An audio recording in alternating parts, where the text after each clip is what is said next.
So welcome everybody. You can have a seat now, or stay on your feet if you want to. My name is Ed Brayton. I am the host and MC of this event. I'm the owner of the Free Thought Blogs Network. How many readers of Free Thought Blogs do we have here? Right. And we have a microphone that doesn't seem to want to stay in place. So this is my first time on a military base, and my first time in this area as well. And I had kind of an odd experience yesterday. I was in the taxi cab on the way here from the airport, the way to the hotel from the airport, and the taxi driver went past a Waffle House, which I guess is not unusual in this part of the country. And I mentioned that I had never actually been in a Waffle House before, which obviously highlights me as a Yankee. Yeah, that green cable. Well, and so she said, look, you'll have plenty of opportunity to go to a Waffle House while you're here. This is mine. Because apparently in Fayetteville, on every street corner, she said there is a church and a Waffle House. And I said, well, if it's a choice between those two, I'm going to have to take the Waffle House. Mostly because that holy water burns like you wouldn't believe. A couple things before we get started. There was a couple people who were on their way here last night who unfortunately got into a very serious accident, and I don't believe they made it here. They're okay, but they spent the night in the hospital. John Kiefer, who was a unit commander right here at Fort Bragg, and his daughter, and they rolled their car over in Florence, South Carolina last night. So I'm not going to ask you to pray for them, of course, but we certainly want to keep them in our minds and hope for the best for them. They are alive. They're not seriously injured, but they were supposed to be here today. So you may have noticed the shirt. Evil Big Thing shirt.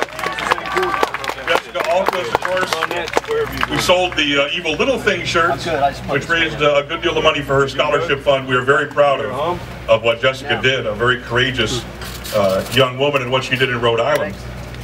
But we are here today to honor atheists in foxholes, and we are here to say that there are a lot of them. A week ago, about 10 to 15,000 atheists gathered on the National Mall at the Jefferson Memorial for the Reason Rally. How many were there? A lot of people. It was a coming out party, I think, for the atheist movement, and I think this event has a similar purpose, but specific for atheist soldiers, airmen, sailors, and Marines. We are here to tell America that there are atheists serving in the U.S. military. Thousands and thousands of them on bases like this all over the country. And yes, in foxholes, in combat zones as we speak. We are here to tell America that there are atheists in the military, and they are not going to be silent anymore, that they are not spiritually unfit to serve, that they have served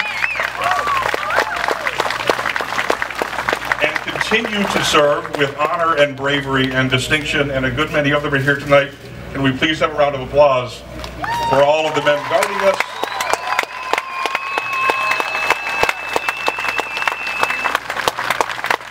We are here to tell America that there have always been atheists serving in the U.S. military, but for a long time they have had to remain silent. And we are here to tell America that they will remain silent no more. They will no longer remain silent in the face of hostility and indifference. They will no longer remain silent in the face of officially endorsed and sometimes mandatory religious indoctrination. They will no longer remain silent in the face of the imposition of some, and I emphasize some, in the military who abuse their authority to force their religious beliefs on those under their command. We are here to tell America that the separation of church and state is never more important than in the actions of those who swear to uphold the Constitution of the United States, on which that principle is founded. And on top of that, we are here to have a great time. So, are you guys ready for your first performer? He's here? This is going to be fun if you've never seen this guy. Baba Brinkman. He is the man behind the Rap Guide to Evolution. Time magazine has called him the hip-hop Richard Dawkins. So please welcome Baba Brinkman.